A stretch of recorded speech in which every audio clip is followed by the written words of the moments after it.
Hello viewers, आप सभी का पाथफाइंडर्स ब्रेन एकेडमी पे स्वागत है। पाकिस्तान की तरफ से एक बड़ी डेवलपमेंट आ रही है कि पाकिस्तान में अभी तक का सबसे बड़ा न्यूक्लियर प्लांट बनने जा रहा है, जिससे पाकिस्तान में न्यूक्लियर एनर्जी को प्रोवाइड किया जाएगा।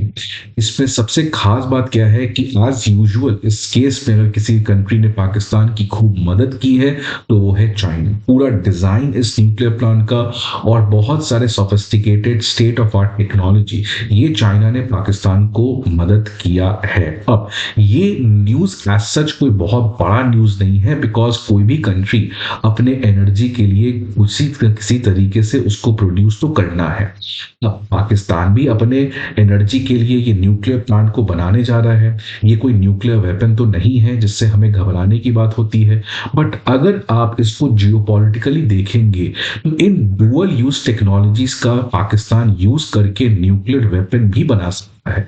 बिकॉज जो टेक्नोलॉजी आपको एक न्यूक्लियर पावर प्लांट बनाने में लगता है, उन्हीं टेक्नोलॉजीज में अगर आप स्लाइट मॉडिफिकेशन करें तो आप उससे न्यूक्लियर वेपन भी बना सकते हैं। तो जिस तरीके से पाकिस्तान और चाइना की न्यूक्लियर कोऑपरेशन रिसेंट टाइम्स में सिग्निफिकेंटली बढ़ी है, क्या इससे पाकिस्तान अपने न्यूक्लियर आर्सेनल को बढ़ा भी सकता है?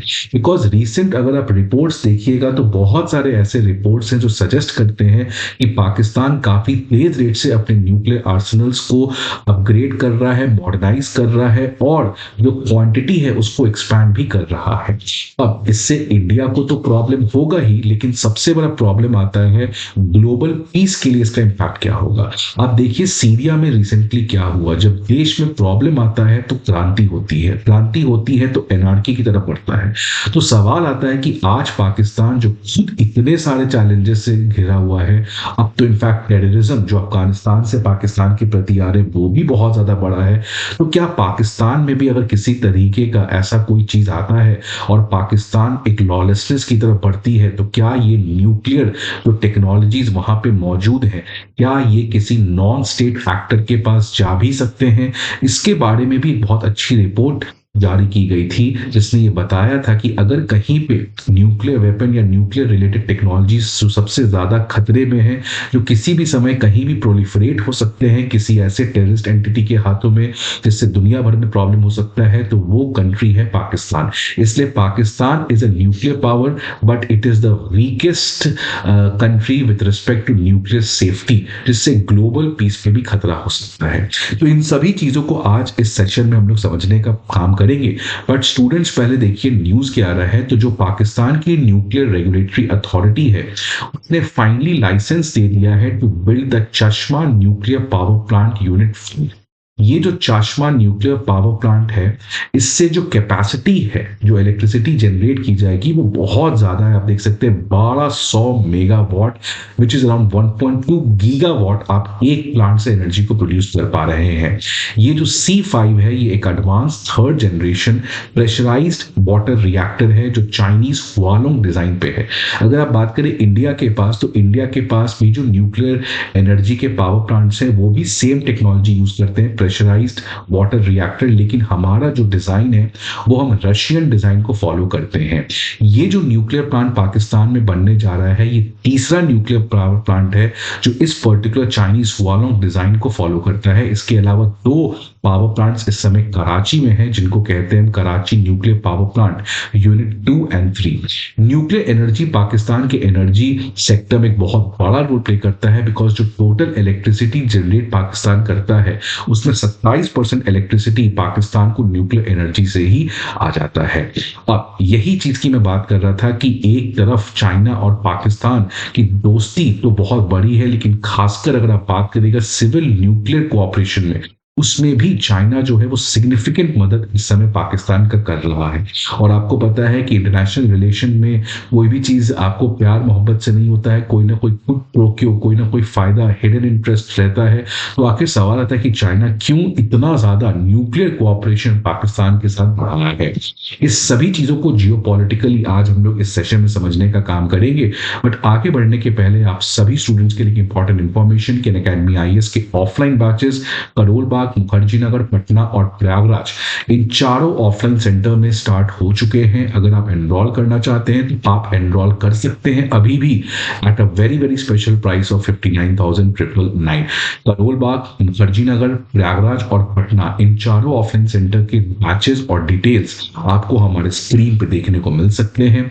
Unacademy IAS comprehensive GS course के अलावा सीसैट ऐसे writing course, comprehensive current affairs, pull and test series और ऑप्शनल जैसे कोर्सेज को भी प्रोवाइड करता है। इन सारे इंफॉर्मेशन के लिए आपको हमारे ऑफलाइन ब्रांचेस पे विजिट करना होगा, या नहीं तो आप हमारे ऐप को भी डाउनलोड कर सकते हैं जहां पे आपको ये सारे इंफॉर्मेशन प्रोवाइड किए जाएंगे। अब इसी चीज की मैं बात कर रहा था कि अगर आप न्यूज के बियॉन्ड जाके समझे कि असली गेम हो क्या सकता है, तो ये वही गेम है, dual use nuclear technology. Because nuclear weapon के साथ सबसे बड़ा प्रॉब्लम क्या है कि इस सेम वेपन में जो टेक्नोलॉजी है वो सेम टेक्नोलॉजी हम न्यूक्लियर एनर्जी में भी यूज करते हैं। इसलिए जिन भी कंट्री के पास न्यूक्लियर एनर्जी बनाने का कैपेसिटी है, वो अगर चाहे बहुत ज्यादा मुश्किल ना लेते हुए भी वो न्यूक्लियर वेपन की तरफ उस टेक्नोलॉजी को डाइवर्ट कर सकता है, डुअल यूज कर सकता है। और अगर आप रीसेंट 2024 में देखिएगा तो ये एक लगातार खबर रहा है कि पाकिस्तान ने किस तरीके से न्यूक्लियर आर्सेनल्स और जो न्यूक्लियर डिलीवरी सिस्टम है, जिसमें ballistic missile, cruise missile, submarines, जिसके थ्रू वो कहीं से भी न्यूक्लियर वेपन को यूज कर सकता है, खासकर इंडिया के लिए, वो बहुत ज्यादा बड़ा है। और अगर आप इस डेटा को देखें, जो डेटा एक बहुत इंपॉर्टेंट मैगजीन से मैंने लिया है, उसमें यह कहा गया है कि अगर आप 2000 में देखेंगे तो उस समय न्यूक्लियर आर्सेनल पाकिस्तान के पास मात्र 14 था, लेकिन 2025 में प्रोजेक्टेड जो है वो 220 से लेकर 250 है। और ये जो मॉडर्नाइजेशन है, अपग्रेडेशन है, एक्सपेंशन है, इसमें अगर कोई कंट्री इस समय सबसे ज्यादा मदद कर रहा है पाकिस्तान का, तो वो है चाइना। इसी कॉन्टेक्स्ट में रिसेंटली आपको पता है कि अमेरिका ने 4 कंपनीज के ऊपर जो बैलिस्टिक मिसाइल से जुड़े हुए थे उनके ऊपर सैंक्शन भी लगाया। बस जिस तरीके से पाकिस्तान की ये जो मिसाइल सिस्टम है वो बहुत बड़े हैं, और सबसे बड़ा प्रॉब्लम है कि आप इन्हीं मिसाइल सिस्टम्स में न्यूक्लियर वेपन्स को भी फिट कर सकते हो, जिससे अभी तक केवल इंडिया तक ये मिसाइल्स पहुंच सकते थे, लेकिन अमेरिका के जो डिपार्टमेंट है, होम डिपार्टमेंट, उसका कहना है कि अब ये बैलिस्टिक मिसाइल्स अमेरिका कॉन्टिनेंट भी पहुंच सकते हैं, जिससे इन न्यूक्लियर वेपन्स का use not only for India but also for America हो सकता है। बिकॉज रिसेंट टाइम्स में अमेरिका और पाकिस्तान के रिलेशन जो है वो सिग्निफिकेंटली डिप किए हैं। और इसके अलावा जो सबसे बड़ा कंसर्न इंडिया के लिए बन सकता है, इमीडिएट कंसर्न, कि अगर बांग्लादेश और पाकिस्तान में किसी तरीके का न्यूक्लियर ट्रीटी होता है जिसके अंदर पाकिस्तान अपने nuclear infrastructure, nuclear fuels Bangladesh supply करता है, तो ये एक और बड़ा डिलेमा बन सकता है इंडिया के लिए। आपको ऑलरेडी पता है कि 1971 वॉर के बाद पहली बार पाकिस्तान की आर्मी बांग्लादेश जाने जा रही है, जहां पे वो वहां के आर्मी को ट्रेन करेगी। तो जैसे इन दोनों कंट्रीज की मिलिट्री रिसेंट टाइम्स में सिग्निफिकेंटली कोऑपरेट की है, आने वाले समय में अगर बांग्लादेश, पाकिस्तान, चाइना, इन तीनों के बीच में एक न्यूक्लियर कोऑपरेशन होता है, तो ये इंडिया के लिए एक और बड़ा न्यूक्लियर ट्रिलेमा क्रिएट कर सकता है। लेकिन सबसे इंपॉर्टेंट जो दुनिया को सोचना चाहिए, जो वर्ल्ड को सोचना चाहिए, उन वेस्टर्न कंट्रीज को सोचना चाहिए जिन्होंने हमेशा से पाकिस्तान को अनलिमिटेड सपोर्ट किया है, वो ये है जिस बारे में कैलेब लार्सन ने अपने एक इंपॉर्टेंट आर्टिकल में बातचीत किया था, जहां पे उन्होंने कहा था कि पाकिस्तान जो है, it remains a nuclear disaster waiting to happen. Because अगर आप 2024 देखिएगा तो ये एक ऐसा साल है जिसमें बहुत सारे अचानक चीजें हुई हैं। बांग्लादेश देखिए कैसे शेख हसीना के बाद मोहम्मद यूनुस के अंदर एक एनार्की की तरफ बढ़ रहा है, बिकॉज इलेक्शंस हो नहीं है, बीएनपी क्रिटिसाइज कर रहा है, कल को आर्मी भी एक्टिव हो रहा है। तो बांग्लादेश में कब क्या हो जाए किसी को नहीं पता। म्यांमार में देखिए आप क्या हुआ, और अब आप देखिए अफगानिस्तान में क्या हुआ, और रिसेंटली सीरिया में आप देखिए क्या हुआ। आज अगर सीरिया की हालत देखें, अफगानिस्तान की हालत देखें, बांग्लादेश की हालत देखें, म्यांमार की हालत देखें, तो कहीं ना कहीं पाकिस्तान की भी इन चारों कंट्री के साथ बहुत ज्यादा सिमिलैरिटी है। आज Pakistan economic crisis, social crisis, political crisis, water crisis, बहुत सारे क्राइसिस से गुजर रहा है।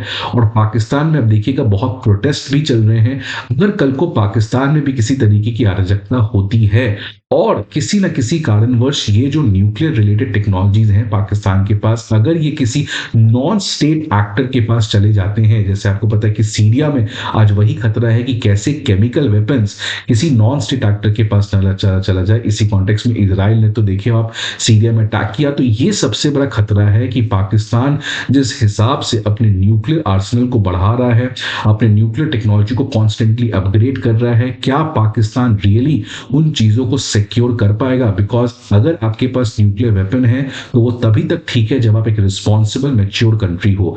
बट पाकिस्तान जिस तरीके से रिसेंट टाइम्स में एक मल्टीपल क्राइसिस के साथ गुजरा है, पाकिस्तान इज सून और soon going to become a fail state, जिसकी वजह से ये खतरा आज बहुत रियल बनते हुए नजर आ रहा है। तो आपके क्या व्यूज हैं इस पर्टिकुलर चीज के बारे में? Please let us know in the comment box. I hope आपको ये वीडियो अच्छा लगे। See you again in the next video. Till then good bye and take care.